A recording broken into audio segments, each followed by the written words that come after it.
Hey, everybody. Welcome to the Movement is Medicine podcast. This is episode 23, and I'm your host, Kevin Carr, and I'm joined today in person by my good friend and special guest, Marco Sanchez. What's up, buddy? I can't believe it took us 23 episodes. I know, huh? We're finally here. This is what happens when you have kids. Don't tell me. Don't remind me. It's not necessarily always easy to coordinate schedules. However, we are here, and we're in business on a Sunday night. So, how was your day today? Good? It was good. We had a little Zappy hour. Bailey Zappy got the win for the Pats. Unbelievable. Perfect passer rating, first two games. So, the kid can play. There was once a quarterback named Drew Bledsoe who was replaced by a kid named Tom Brady. So I'm just saying, we might be looking at the future here. Who knows? So, for those of you who don't know, Marco, obviously a longtime friend of myself, former employee at Mike Boyle Strength Conditioning, Movement is Medicine, and CFSC. So those of you listening to this, very many of you are probably familiar with him. But I think it'd be good to sit down and talk to him about his entire experience in the fitness industry, but also kind of more recently what he's been doing over the last few years, working, as you might know, he has a gym not far from here in North Andover called the Clubhouse. Kind of his experience about growing that business, especially coming out of it, like right during COVID. You started probably the least convenient time. August of 2020. Yeah. And kind of what that experience has been like, as well as your time working in Equinox for a short period of time. I think that's a unique setting. There's probably a lot of people that listen to this that work as coaches in a kind of big box gym environment. Yeah. And the differences between that and working in kind of a privatized setting like you or I probably are more accustomed to. So, I don't know, maybe first just kind of tell your story a little bit about how you got into fitness, and then we can kind of take it from there. Yeah, sure. So I keep that part very brief, even though it could be a very long conversation. I did my internship at Mike Boyle Strength Conditioning in the summer of 2009, which was your first summer coming back as a staff member, and you had done your internship in 08. And I had never really had any experience in any sort of formal strength conditioning or training set up like that before. I was a high school student and first 2 years in the college kid who went to the gym and kind of like saw the bigger guys or the guys who had physiques that I wanted, and I kind of tried to copy them, right? I was more often than not doing body part splits. I didn't know what it meant to do soft tissue work or active mobility or practice motor control or Olympic lifting or ladder drills, plyometrics. Like all those things were foreign to me when I walked in the door at Mike Boyle Strength and Conditioning, which I actually think kind of worked to my advantage because I had no preconceived like thoughts or pre-existing thoughts on like how I wanted certain things to run. And as you know, like there could be a little bit of friction sometimes when people come in and they're like, well, this is my way. And Mike's sort of like, yeah, well, this is my gym. So for me, it was great because like I didn't know anything. So everything was like, I was like, oh, this is the way you do it. And fortunately, I had some success early on in my internship by kind of like looking at guys like you and Dan Gableman and Jamie Rodriguez and Nicole Rodriguez and just sort of being like, hey, what do these guys do, these guys and gals doing that makes them so powerful here, right? Like why has Kevin Carr been asked to come back this summer? Why has Nicole Rodriguez been working here for several years? Why has Jamie Rodriguez been working here? And so I kind of just was like, hey, I'm going to do whatever these guys do. I'm going to copy that. First, I'm going to listen. I'm going to watch. I'm going to learn.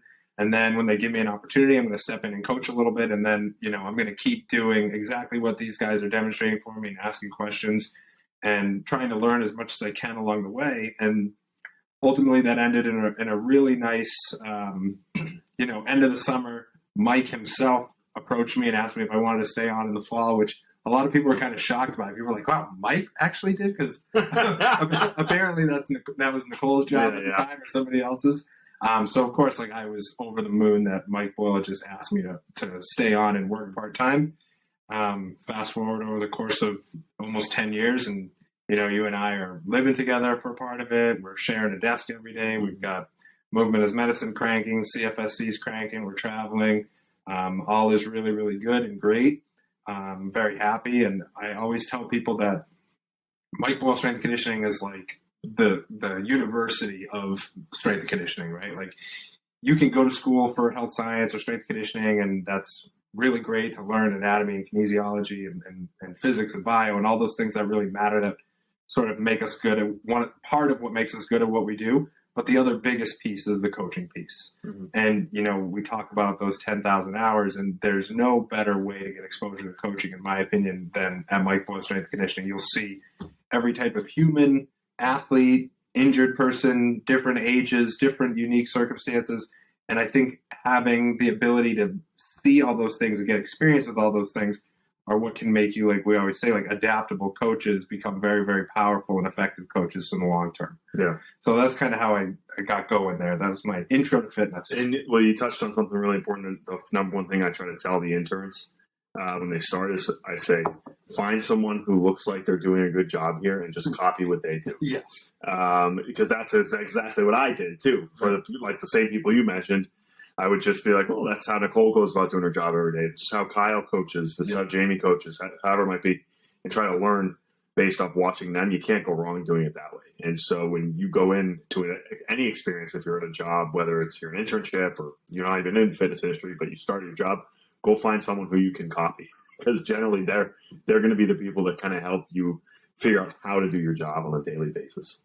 Yeah, I mean, there are plenty of people out there who, are more than willing. I know, like, you and I are guys who always like to pay it forward. Like, people, email me questions or call and say, can I come shadow for the day or whatever? Like, I have open door policy. I have open book policy. I like how Brendan always says, I have no secrets. Like, if you want a program that I wrote for somebody who has a history of low back pain, email me and I will send it to you, Yeah. right? Like, I think that's part of doing what we do. Like, obviously we have to try to figure out ways to drive revenue and make money for ourselves, but at the same time, what are you really doing if you're not actually in this industry to like create a big impact and help coaches and help other coaches help their clients and their athletes as well?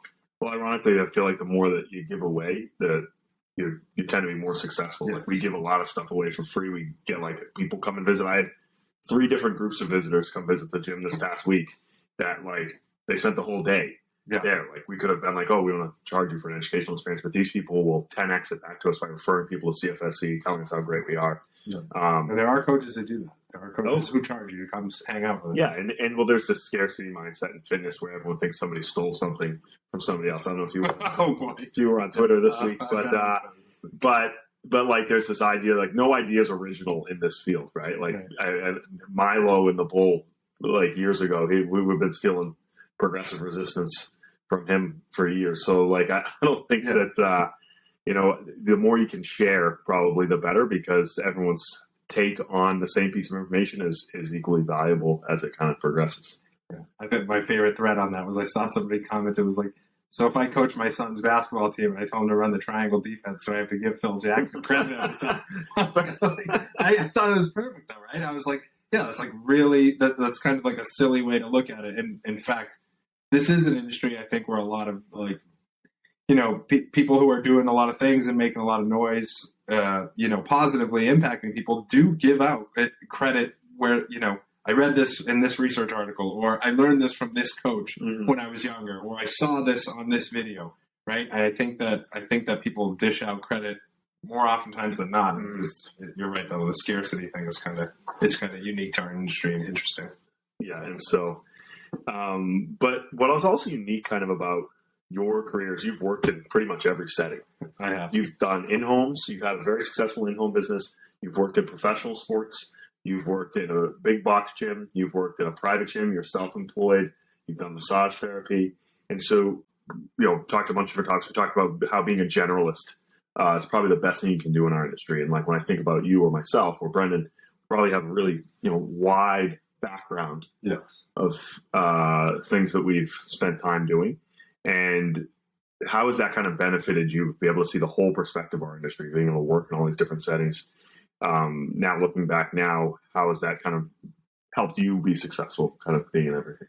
Yeah, I think it's been, well, one thing that's really done is that I really enjoy is like I get, just like you, I have a lot of coaches who are asking me about different career paths. And I feel very fortunate that I can provide them with real experiences from lots of those different angles, right? Like you said, like a lot of people want to get into collegiate or professional sports. A lot of people want to get into gym ownership. A lot of people want to work for themselves, with an online business or like an in-home business. And having been able to, spend a little bit of time and kind of stay diversified in a lot of those different disciplines has one done something that I think you and I have both realized about the fitness industry that Boyle has done a tremendous job sort of paving the road for us on, that is that you kind of have to diversify your income streams in the fitness industry if you want to be really successful financially. You have to have, things coming in multiple different directions for the most part.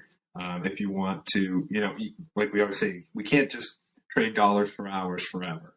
And so a really successful way to create, the income that you want and the revenue that you want is to, like you said, be a generalist and have your hand in a bunch of different things, have an in-person business or have an online business, have a little bit of both, or think about gym ownership, or, how are you going to diversify yourself? And again, it kind of goes back to the time spent at MBSC gives you a lot of skills to manage a lot of those different situations.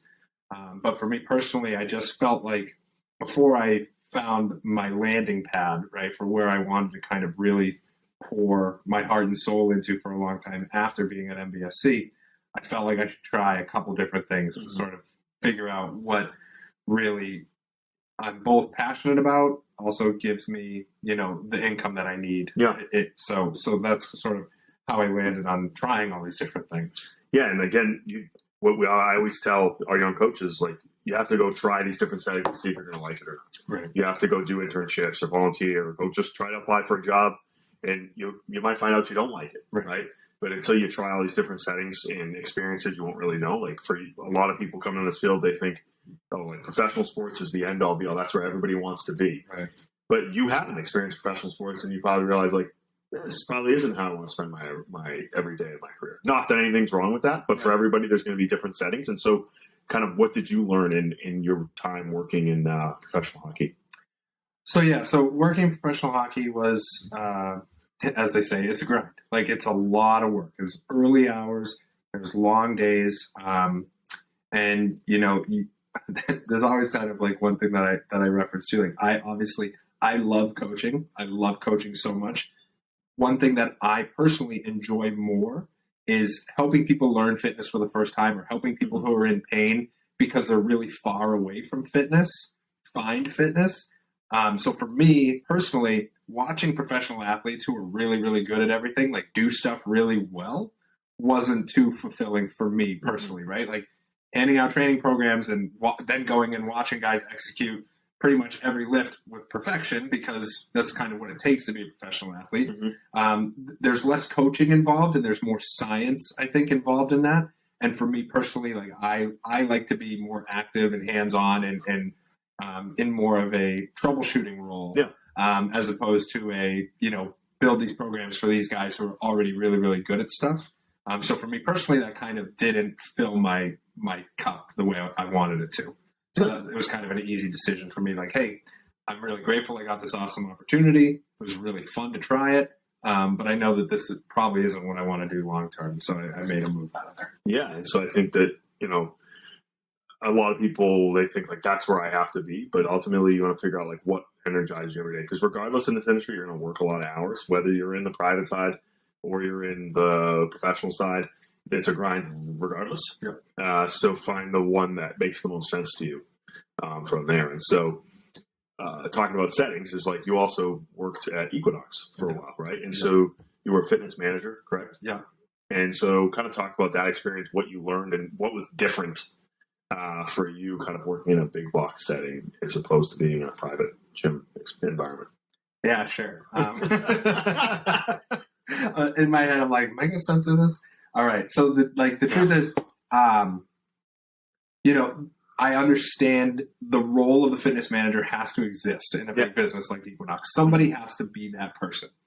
For me, reading the job description, getting an understanding of what that was going to look like, I felt like I was going to have equal opportunity to both do some of the things that I wasn't crazy about, like sales and managing training staff and things, which I understood. Like I was like, I know this is part of my role and this is part of my job.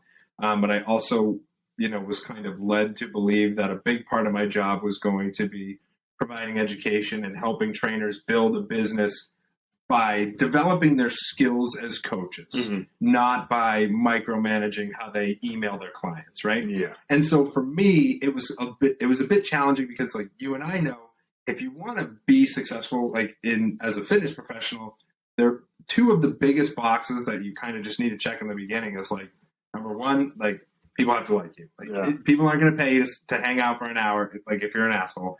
And the second thing is you have to, you have to just be confident and know what you're doing as you're delivering a fitness product. It doesn't even necessarily have to be that great, but because we've seen people who, can do it.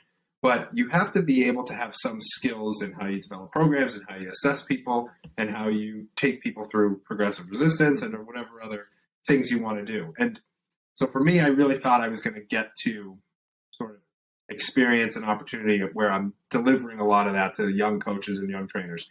And for the most part, I was doing the prior stuff, right? I was making phone calls. I was checking on trainers to make sure that they were on top of their stuff, more logistical stuff and less tactical X's and O's of training.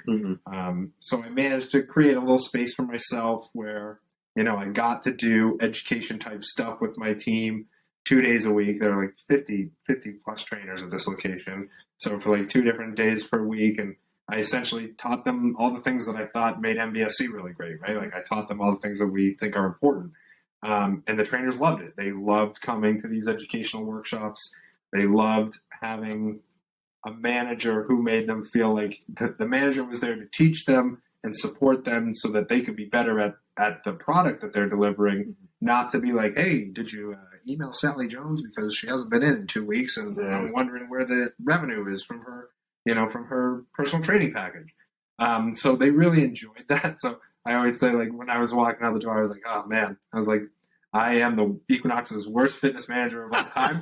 But I was like, but the trainers loved me, right? And they did, and they got better and they grew and they came to me and asked questions, and now I know all of them and I see them off in the world doing great stuff, and one of them works for me now. Yeah. So, it's great. And another one used to work for me part-time, so it's great. Yeah, I think it's like when you're in a large business like that, you're right, like everything around them has to come back to the bottom line and then generating revenue and then pushing sales.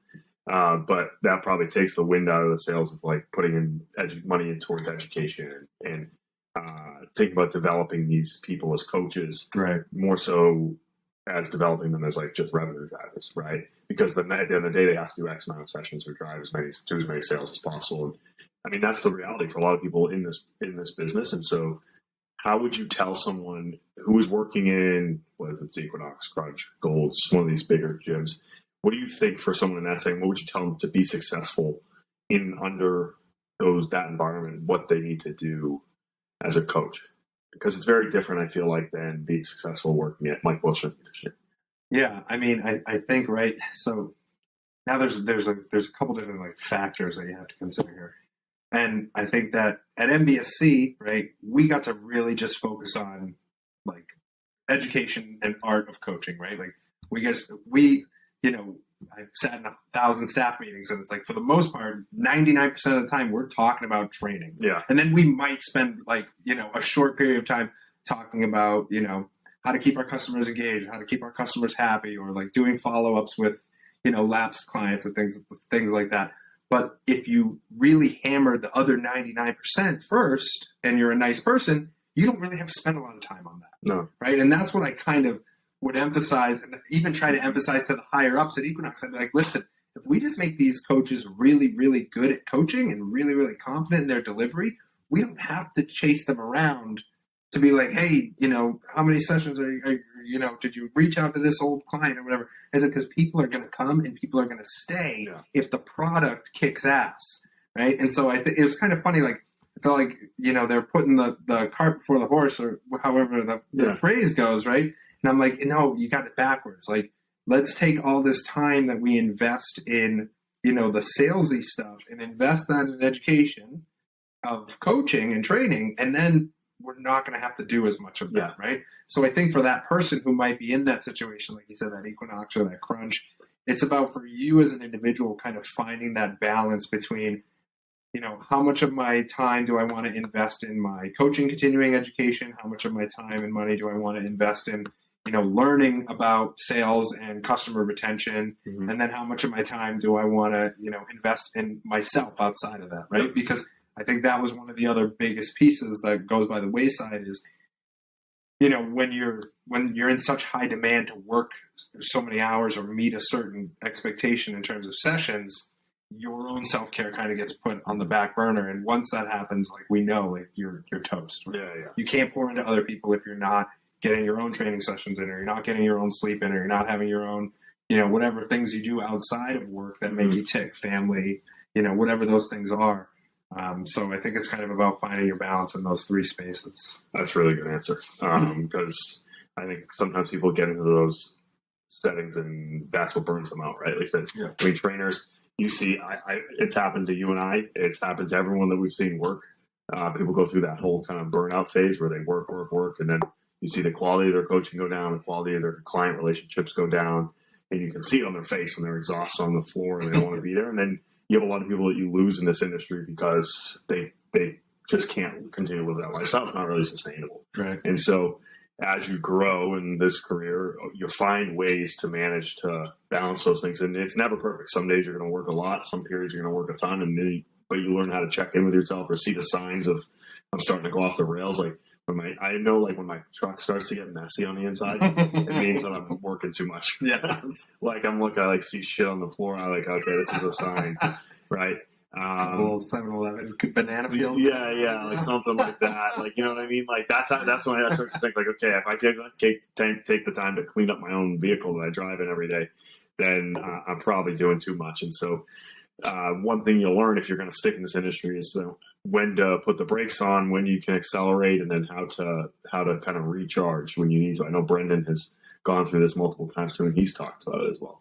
Yeah, it can be tricky because what we do is so sort of outside of the traditional work space. Like we don't typically, like strength conditioning coaches and personal trainers don't have PTO, and typically, you don't have a certain amount of vacation per year. And so, like you said, like it can be, and also when you have the autonomy to make your own schedule, right? Like what's really easy to fill as a coach, 5, 6, 7, 8, 9 a.m. What's also really easy to fill as a coach, 4, 5, 6, and 7 p.m. Right? So that's why a lot of people find themselves working split shifts, getting up super early, staying up super late. But like you said, like you almost have to treat your work life as you do your training, right? Like checking in with yourself, being like, am I overreaching right now?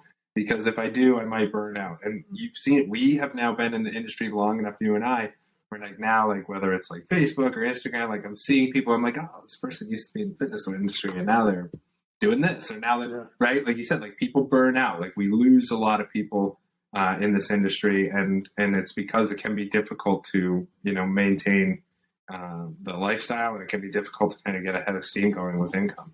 Yeah. And you're like, you see these people who kind of burn out. And what I kind of tell our younger staff is that like you need to literally intentionally schedule yourself on your own schedule. So like the first thing that goes when you're really busy is your workout. Yeah. Right. So I just put it on the calendar. Yeah. Right here. This is the time I work out on Monday, Wednesday, Friday.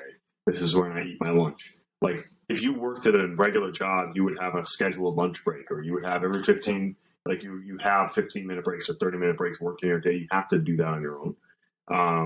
Because if not, like you work 12, 14 hours straight. Like I've had days where I've taken like 14 straight clients before, and I don't want to ever have to do that to myself. Remember my old Tuesday, Thursday schedule was 5 a.m. to 6 p.m. with no breaks. Yeah.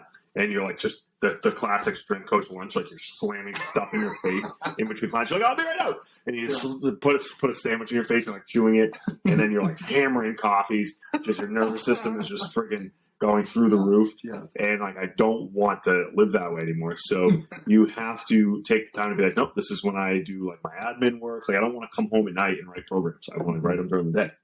I want to spend time with my family when I get back here. And so if you're going to grow in this industry, being intentional with your time and scheduling every single thing on your, like I live off my Google Calendar. If it's not on there, it doesn't happen. Yeah. And so putting everything in there, I think that's the only way. Because if not, when the clients keep coming, it's a good problem to have, but you'll just schedule yourself right out of your own life, you know? Yeah, I think and you and I actually recently talked about this, like another thing that I've realized actually works really well for me, and this is fairly new in my world, is that I can't train where I work anymore. No. Like I literally cannot. Like the place I go to work is not the same place I go for self-care. Yeah. So like I own a gym 30 seconds from my house. I drive 12 minutes to Methuen to go to Planet Fitness to train there. You know why? Because it's not my job. Nobody there knows I'm a coach. I put my headphones on. I do my thing for, 90 minutes. Nobody bothers me. Not a word from a human. And that's like my self-care time. Like that's my personal time, and I love it. I've been trying really hard to set the alarm off. There's nothing. There's been nothing. I have like egregiously slammed the 75-pound dumbbells into the ground because those are the heaviest ones that they have. Yeah. And I'll like even look over. I'll be like, please, fuck, do the fucking light. Like I want to experience it. I've been going for months, and then finally it went off the other night, and of course I was in the damn locker room. Well, I was in the locker room, so I was like, shit. I've been waiting, and I see this, and I don't even know why it went off. I don't even. Oh my god! And you get the pizza and the bagels when you go there. Okay, so people have been saying that. I have not seen a single slice of pizza or a bagel there ever. So it's either false advertising or some rumor that's going around that's not true. Because trust me, if there were pizza and bagels there, I'd be hammering them. I'm gonna march right in there this week and ask them about when they do the free pizza. I have not seen. And then go slam something on the floor. The alarm. No, but I think that's also true. Is you might think like, oh, you don't want to work out at your own gym, but part of the self-care is changing the environment that you're in.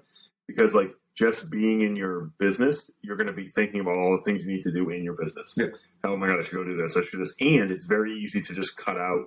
Whereas you have to take that time to go to another location to exercise. Yeah. There's something psychologically about that one, you're going to still do it. And two, you're separate from the thing that causes you stress or you're thinking about all the time anyways. Yeah. It's just a change of environment is really, really, really important. And so like I go to Boston Sports Club. Yeah. Sometimes I get out, I go there, work out, go pick up the dogs after. It just gives me, maybe 30, 45 minutes there. That's all I need, but it's like a reset button. Right. Because if I'm at the gym at night working out, I'm going to talk to every single client I see because that's what I'm there for. The gym's busy. I'm going to start to see things I need to do. I start to do those. All of a sudden, I didn't get my workout in, and then I wasted time and I didn't exercise. So I think sometimes it's good to invest. Like you're investing in that membership. It's not like you're going to break the bank on a Planet Fitness membership, but it's an investment you're making in yourself. So yeah, and you know me, buddy. I'm like, if I try training at Clubhouse, I'm like doing a dumbbell row or something like that window needs to be cleaned. Yeah. Right? Yeah. I can't get through the training set. Like I couldn't. You can put a program in front of me. It would take me 4 hours to finish the workout because I'm too distracted, like you said. And so you mentioned Clubhouse. So your gym now, you've been in business for a couple of years now. Yeah, a little over 2 years. It was 2 years back in August. So 2 years and 2 months. And it's been a ride. Yeah, so I've seen it grow, right? To the point where you've had to hire people now to help work. What was that experience kind of starting from scratch, right? Like you went into a place where you built and designed the facility, you outfitted. It's not like you had a turnkey operation. Like you had to start from zero, right? Yeah. And so what was that experience like having not done that before? I mean, you first time real business owner. Yeah, I mean, so first of all, like asking a lot of questions, right? Like people who I knew, obviously Mike and, asking Mike Perry, questions on when they popped up and, even Jason and Lauren, when they were still running their physical location in Somerville, I remember reaching out and asking them some different questions and it's a lot, man. Like there's a lot of things you don't think about until like you're in the weeds of it and you're like, oh shit, like I gotta get insurance. Yeah. Like I gotta have gym management software. I've gotta have, I've got to figure out the schedule. I've got to figure out, how do I manage all these different pieces? And at first it can be overwhelming and then you start to get systems going and you start to get a rhythm. And then as soon as you get a rhythm, things change, right? And you just kind of find yourself in this ever evolving situation, right? Like I started and I was using MindBody for a little while and that was working for me. And then all of a sudden I was like, oh, this is not working for me. So then you got to go through like, jumping through hoops to switch how you manage software and how you manage client communications. And, I'm very fortunate, right? When we started Clubhouse, in the middle of COVID. Well, it was like 6 months in, right? COVID started in March roughly, and we opened up in August. One thing that I kind of had going for me was that because we were in, within 20 miles of where I had previously worked and trained a lot of people, I knew I was going to have some revenue coming in. Like I wasn't just like unlocking a door and being like, man, I hope people show up, right? Yeah. Like I knew we were going to have some steam rolling. And I think the thing that really, again, like I keep going back to it, but I wouldn't if it weren't true. The thing that really, helped is that, I got to see how a private facility with both groups of adults, or not both, all groups of adults, groups of athletes, and personal training and massage therapy. I kind of got a really good glimpse into how that all worked at MBSC during my time there. And I wasn't in the business of reinventing any wheels, right? Like I was like, okay, I know if I want to run these groups on the hour that, this is how we're going to break things down. We're going to spend 10 to 15 minutes warming up. We're going to spend, 5 to 7 minutes throwing things. We're going to lift weights for 25 minutes, and then we're going to condition hard for 15. And I was like, this is not just a really effective way to train people, but also a really effective way to run a business. Mm-hmm. So I felt like I already had a lot of the pieces in place in terms of like the tactical X's and O's of how we were going to train people when they showed up and how we were going to manage groups and personal training. The trickier part was figuring out, like I said, all the different logistical pieces of gym ownership. Mm-hmm. Like I'll tell you, like the most classic gym owner story of all time. It is the day I'm supposed to be meeting Perform Better at the gym in the morning to install the equipment. The flooring's been put in, the turf has been put in, just waiting for the crew to show up to put in the racks, dumbbells, Kaisers, everything. And like I unlock the door, I walk in probably about 15 minutes before the gang was supposed to show up, and there's just like ceiling tile all over the floor, soaking wet, like from the drop ceiling. So it had rained a ton the night before, and there was a small leak in the roof. It had soaked through into some of the ceiling tile and fallen to the floor. And I'm looking at it, I'm looking around, like, well, there's no one else here. That's like, better get a mop, I guess, right? Like, this is my business. Nobody else nobody else gonna clean this up, right? But again, like, I have good memories to leverage on that. Like, we always talk about, like, catching Mike in the dumpster. Yes, right? Like, exactly. Right? Like, Mike's in the dumpster at 4:30 in the morning stomping on boxes because he's, like, gets there and he's like, well, nobody else is going to do this, right? Like, even though he probably could have other people do it for him. Yeah. But that's the sort of don't step over the piece of trash idea that I think if you go into gym ownership, like, it's kind of like a hard pill that you have to swallow. Just know that, like, if you're in this in the beginning, whether it's like just you or you and a partner, like you and that person, or just you are everything. You are it. You are janitor. You are fucking ceiling repair guy. You are coach. You are everything. And so I think sort of accepting that and knowing that you're going to be managing all those different things can be challenging. Like, at first I was like, geez, I'm like really good at coaching and rehabbing people, but I have no fucking clue how to, market or do any of that stuff. But you start to pick it up. And then, of course, if you do a good job and you run a successful program, people are going to tell their friends, and their friends are going to come. And that's sort of how we've done it. Like, we have unlike MBSC, we have not spent really any money on marketing or advertising or anything. We've just, Eric and I, we show up every day. We work really hard. We coach really hard. We care about our clients, and, people tell their friends and people come. We're also very fortunate that we are abutting a chiropractor's office.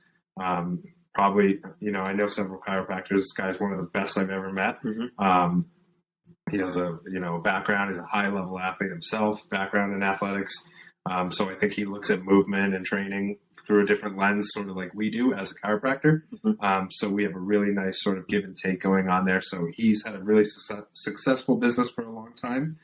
So he has obviously been super helpful for us by referring a lot of his patients to come see us. So you grew really organically via word of mouth and client referrals. So you're telling me you didn't grow your business with a Facebook from some guy, Facebook marketing guy who DMs you and says he'll get you 100 new leads in 1 week. I'm sorry for cursing on your podcast. Like, literally, fuck those guys. I used to be so good at just ignoring people. Now every time it's like some 19-year-old kid, and he's like, "Hey, coach, just curious, are you making 10 grand a month? And I want to be like, shut the fuck up. Are you making $10 a month? Like, you're a little kid. Like, don't even talk to me. But you also missed first. He says, "Hey, first they always warm you up. They butter you up with a message like, hey, I really like your stuff. Oh yeah, like I see you in the fitness industry. How long you been doing that?" And then when you answer, then they say, do you want to get 100 new leads this week? Sign up for my my marketing workshop this week on Facebook Live. Yeah, and then they have like all these like fake pictures and videos of them like in their dad's Maserati and like standing in front of a Corvette like this. Yeah. What I'm going to tell you, if you're running a business, you don't need some marketing expert to help. You don't need to do a mentorship with someone who's going to teach you how to market. Just do a really good job. Ask for referrals. The best way to get a referral is to tell your clients you want more clients. Yeah. They will go find you clients. They're like the best advertising and marketing thing you have, or the people that you already have. If you do such a good job with them, more people will keep coming. No, and also like you need to like. I'm sorry if people disagree with this, but you got to give the first one away. Like give the first one away. Like I can't do it anymore because of the volume. But in the beginning, I was giving every single person who even was interested in joining the gym, even if they were already like, hey, listen, personal training is not in my budget, but I'm going to join a group. I was like, that's okay. I don't care. I'm giving you 60 minutes of my undivided attention. You and I, like, give the first one away, whether it's in a group or whether it's personal training. Like, even if you have like an intern or somebody who works for you, have them, pay them to do it, right? But have them run it. And honestly, like, I think that once people get to experience, the way you do things, and if the way you do things is elite, like we like to think it is, right? Yeah. Then people are gonna be like, oh, this is unlike another fitness experience that I've had before. Mm-hmm. This is different than when I went to these other places, and I think that's gonna work really, really well for you. Like, I don't remember like exactly what it was, but for how long. But there was a large period of time. I want to say it was like 14 or 15 months. Where like a 97% closing rate, like on my leads, right? Yeah. Like through the system. The system was telling me like I closed like 97%. For the first year plus, I could remember that there was only one guy that I gave an hour of my time to, and I never saw him again. And he texted me and he's like, it was great, I loved it, but I'm just too busy. I can't do it. And I was like, okay. Like I was feeling pretty good about those numbers, like batting 1,000. Whenever someone commits to doing a free session with me, I say it in your head, you're like, I got you. Because it's very rare in my experience that, they're going to be willing to come do a workout and then they're going to leave and be like, I didn't like that experience. Yeah. Maybe it could be price or it could be availability, like you said, that would turn someone away from sticking with it. But I pretty much am always certain if I can get them in for that session, they're going to want to stay here. Whether they want to come in a group or they want to do one-on-one. So it's worth the investment. I tell our young coaches all the time, you should be out there talking to people. Like we have the facility up in Milton, and unlike our Woburn facility, we have so much foot traffic. Yeah. Because there's multiple rinks, there's an indoor basketball court, indoor soccer field, and there's tournaments there always. Like thousands of people coming through there on a daily basis. And I say to the coaches who don't have PT up there, I said, you have no excuse to not have PT because you could literally stand outside with and I have someone starting to do this now, with MBSC tablecloth, and a sign that says, ask me a question about fitness. Oh, that's awesome. I love that. Like, ask me a question, the guy that says the thing. I love that. I was like, you should literally just do that, and you're going to just have people talk to you. Have them hold a sign that says, knees can go over your toes when you squat. Change my mind. They'll have like people that are like banging them. But I'm like, I guarantee you will get clients out of that. Because you have all these parents who trot their kid there for their practice, and then they just sit in the stands or just sit and wait in the lobby. And I'm like, they could be in there working out. But a lot of people don't even know that they're in there. That gym is even there. So I'm like, you got all these people. You have to go out and that's the best sales marketing you can do. Just go develop a relationship, try to help these people for free, offer them a free session. I guarantee you it will work. Yeah, I told you in the group text, and I'll tell the story. Yeah. So my gym is there's a chiropractor right next to us. On the other side of the chiropractor is a CrossFit gym.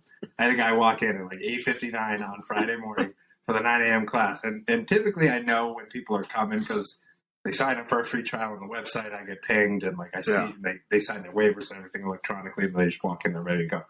And I knew someone new was coming, but I remembered it was a woman's name. And so I saw somebody walk in, and a guy walk in, and I was like, hey. I was like, I'm Marco. And he's like, hey, I'm Gary. And I was like, hey, Gary. And he's like, this is CrossFit, right? And I was like, oh, no. I was like, you know what? The CrossFit's just 2 doors down. Like, let me show you where it is. And it was pouring rain. So I basically took him to CrossFit in a way that he didn't have to go out and around. And I kind of like made a joke to him as he was leaving. I was like, you'll be back. And then sure enough, 5 minutes later, he comes walking back in and he goes, they were closed or something over there. And he started to leave. And I go, why don't you work out with us at the 9 a.m. group? Jumped right in, closed the sale that day. It's like, all right, cool. Like, you never know who's going to walk in, first of all. Yeah. Right. And second of all, you just have to over deliver, like in every sense of the word. Mm-hmm. Like, and that is one of the things that can make doing what we do challenging. I've talked to a lot of people about this. Like, let's say you're having a bad day or a bad week, or, you're in a fight with your spouse, or you've lost a loved one, or something is really getting you down. Like, if you go and you work a desk job, like, for the most part, you can kind of carry that with you all day. Like, you can sit there at your desk and you can be grumpy and you can get your work done. Like, when we go to work, like, we have to put everything aside. Yeah. Right? Like, you can be in the worst mood of all time and you still have to walk in there and put on a performance while delivering a high quality product. And I know that can be really challenging, but it's just kind of thinking about it that way has sort of, helped me to remember to like stay in that headspace. Like, you gotta, I remember like when we had our office, like I'd be like going out there, I'd like put my hand on the door and I'd be like, I'm so fucking tired. And I'd like swing the door open and I'd be like, let's go. Right. Yeah, like fist in the air, like let's rock and roll. People had no idea. And I think that's like part of doing what we do. Well, and it's interesting because and this is something I've started to try to think about myself, like on days where I'm tired or maybe I'm not in a great mood and I got to go coach. And there's the science that shows like if you act happy and you smile, it scientifically actually makes you happier from a chemical hormone release standpoint, because it triggers the same dopamine and serotonin release as if you were actually happy. So say you're tired and you're like, I don't know if I want to coach today. Like maybe you were at a wedding and you partied all night last night and you have to go and coach at 5 a.m. tomorrow, and you're going to be tired when you get up. But if you go in there and you say it's almost like the fake it till you make it. You actually feel better as the day goes on because you get that energy back from the people that are there. I feel like if I try to fight it, then I end up just being miserable all day, right? Whereas if I go there, I'm like, hey, I'm going to go and be extra positive and extra enthusiastic while I'm there coaching today. I'm like, I feel better as the day goes by because we are in a business where there's a lot of energy transfer. And if you have clients that kind of fill you up and don't drain you, then you usually feel a lot better at the end of the day, right? I like that term they use though, because I talk about this a lot, especially, like when I'm talking to young coaches about managing that energy transfer, because it can be really challenging, especially if you have clients that really take and don't have a lot back to give, and that is okay, right? Like that tends to be pain clients for us too, like, and to even think about the idea that like we're putting our hands on people who are in pain and like taking some of that energy from them, right? And like that can build up in you over time. Oh, yeah. So I think like there have been days that, like, not gonna lie, like where I've just been like on the verge of an emotional breakdown because I'm like, just sometimes it feels like you have an entire community of humans like that you're forklifting right now, right? Like you're like, it's up to me to keep all these people spirits up, to keep them happy, to keep them healthy, to keep them moving. And that can be really, really taxing, which kind of goes back to what you were saying about making sure that you find and continue to maintain that space for your own self-care. Because if you don't, like you're not going to be able to carry anybody else. If you're not carrying yourself, you're not going to be able to carry anybody else. Yeah. I mean, I've seen coaches where you can be like, oh, that person is like, their personality has changed because they're so beat up and tired, and like over the course of their career, and you're like, yeah, I'm like this person like completely like drained themselves in this career, because they didn't do that, and they didn't manage their relationships and boundaries with their clients. And one thing is, you got to make sure a good way to manage your energy is to just have boundaries set that you're comfortable with, because sometimes these people do depend on you so much that they become almost dependent on you, to the point where you're like it's not a professional relationship anymore. You're literally exhausting me on a daily basis. And so being very clear, and that's something I know I've gotten better with in my career as I've gone on, is being like, explaining to them, hey, like, this is how we communicate. Like, you email me or you text me, or you don't call me at all hours, or this is how we're going to manage our training relationship, because if not, these people do become like your friends. Like a lot of your, I mean, who else do you spend more time with per week? Like, I can't think of anyone that I see like 3 hours a week consistently on a regular basis, like other than like our clients, right? Right. Your wife. Yeah. And your kids. Like, but no, but you're right. Like, and the way we kind of have things set up at Clubhouse too, like with our adult groups, we have some adults who come in 5 days a week for adult group training, right? And we manage the volume and the load and the intensity for them in specific ways that allow that. But like that's a lot of hours with some people, and you're right. You have no choice but to become close with them because of just sheer time. But like you said, managing the expectations around boundaries, I think, is super important. And like, I'm not afraid to not text people back, and it's taken me some time to get there. But then also, like, it doesn't have to be in a like a passive aggressive way or an angry way. But like, I've done a really good job at communicating with new clients, like at the start, like, hey, just so you know, like Tuesday and Thursdays afternoons is when I tend to be home doing admin work. So you're going to hear from me then about scheduling stuff. Or like, you can expect to see that email where I was going to send you those homework exercises that I want you to do sometime on Tuesday afternoon. And I think kind of laying that out for people, because like you said, it can be easy for clients to like text you on Friday night and be like, hey, should I have this for dinner? And you're like, are you on the platinum package? Because if you're not, like, right, like, so like, honestly, like, and I like this is true though, like, and you have it, I know you have it, I have it. There's some people who are on that platinum package, so like, you're kind of like, hey, you could call me at midnight and you could tell me that you blew your back out. Like, there's a good chance I'm getting in the car. You pay for that, right? You pay for that. But I think that, like you said, like having some of those expectations set and having those boundaries set is going to be something that keeps you from becoming agitated and annoyed with your clients, keeps you from getting burnt out, keeps your career moving in a more smooth fashion. Yeah, you think about like as you got more mature in your career, you get more comfortable communicating clearly to clients about expectations and boundaries. And so like another thing I was talking about coaches, and this always happens with young coaches, they're not good about cancellation policy. They're not good about rescheduling. And like, so the client who cancels last minute and then you don't charge them. Yeah. Or the client who always shows up early or always shows up late. Yeah. And you realize like how valuable that like 15-minute break you might have as a strength coach. If your client shows up early or wants to stay late, like that's probably when you're going to eat your lunch. Right. Like those little things matter. Yeah. Right. And so being very clear with clients at the beginning, like, hey, I have a 24-hour cancellation policy. I understand if it's an emergency or if you're sick, that's one thing. But work is not an excuse for you to cancel on me, right? Or whatever it might be, right? Something came up. Being very clear about that stuff, because a lot of the stressors and things that exhaust coaches over time is dealing with those little micro things all the time.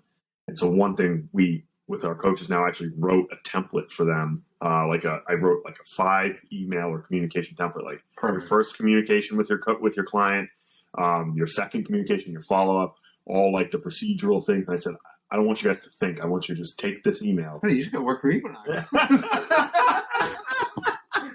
And say hey, this is how we do training in MBSC, and this is how we communicate there. Because for me, I know I had a lot of headaches with that until like I started to be better about being like, no, this is how the gym runs, and they actually appreciate it more. Like you said, a lot of times if you actually communicate clearly from the beginning, we get rid of any chance of miscommunication later on that might cause a problem in a client. Right, and I think for the most part, honestly, like the client isn't doing it on purpose. Like they don't realize that they're one of 25 or 30 or 40 people who might be sending you similar text messages like during weird hours or might be, kind of overstepping that boundary. Like they don't think about that so much because to them, you're their whole fitness world. Yes. Right. But when you think about your fitness world, you have all your people in there, right? Like all your clients, all your coaches. So when they think about fitness, they only think about Kevin Carr. Yeah. When Kevin Carr thinks about fitness, he thinks about all of his clients, all of his CFSC coaches, all the MBSC staff, right? It's a much different perspective. So when, like I said, like when you can lay that foundation kind of early, and again, the client doesn't realize necessarily that they're doing it. They're not doing it to be aggressive or overstep any boundaries or feel like, hey, like I'm paying you for personal training, so you should text me at 9:00 at night. Yeah. Right? Like you just kind of have to like let them know and in a nice way from the get-go. Then, like you said, you can avoid a lot of uncomfortable conversations later. Yeah, absolutely. Well, we've covered a lot of topics there. I know. And there's one thing that we always do at the end is we have our book recommendation segment. So I'm putting you on the spot because I didn't even remind you about this. Okay. But Brendan and I always usually pick a book to recommend and we put it in the show notes. And you know what? I didn't really think so. I'm going to turn around and I'm going to pick one that I like. There might be a good one over here with a guy on the cover of it. Oh, yeah. I think it's upstairs, actually. It's upstairs. Actually, I do like this one. So, Making a Literary Life, if you're not watching this on YouTube, I'll put the picture in the show notes, by Carolyn C. And so it's all about like how to be a writer. So not necessarily about writing as much as it's like how to make a life as a writer and like how to make it a habit. It's just like basic advice. That's little kind of short chapters and stories, and like how to get started as a writer, like how to submit a manuscript, how to put something together, how to do a first draft, how to do a second draft. It was really good. Also very well written, as you would expect from someone who's a writer writing a book on writing. So that would be my recommendation this week, would be Making a Literary Life. Okay. Oh, I have to make a recommendation? Yeah, you do. Oh, okay. So currently I'm re-diving into The Anatomy of Breathing. I can't remember who the author is. Yep. But it was the French name, isn't it? I don't remember, but it's like the PRI Myokin prereq. Yeah. Like they want you to show up reading that. And to be honest, like my thoughts and ideas around PRI and around breathing have evolved significantly, like over the course of however many years it's been since taking the first PRI course. But one thing that I've realized as of late, because I spent a lot more time like focusing on some of the non-weight room related pieces of this, right? Like spent a lot of time over the last like 2 years really into the cardiorespiratory side of things and like getting into some more lifespan behavioral modifications, some of that like Peter Attia type stuff. And so one thing I wanted to revisit was that anatomy of breathing, because I'm noticing with my clients in their whoop data, like we all do, we all have whoops and we all kind of are in like this little team and everybody's kind of keeping an eye on each other. One of the things that all my clients have reported better outcomes, and we can see it like in the data, is if they've just remember to put in some sort of breath work or some sort of breathing work in their daily habits, right?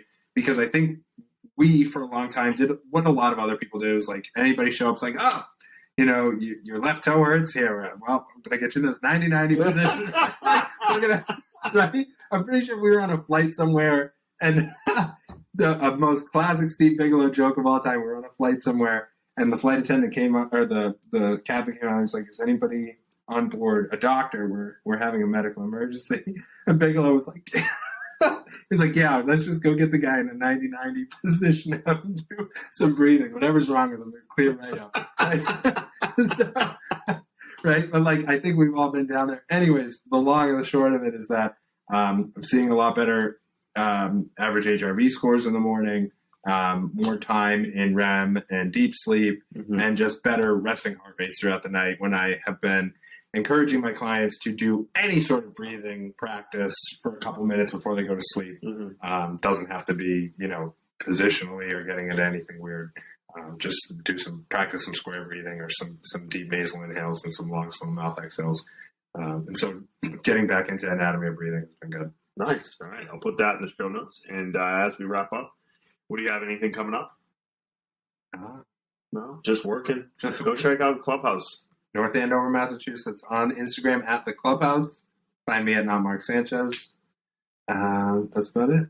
Go Pats. Yeah, go Pats. And House of the Dragon, episode 9. Let's go. Here we go. Thanks for listening, everybody. Bye.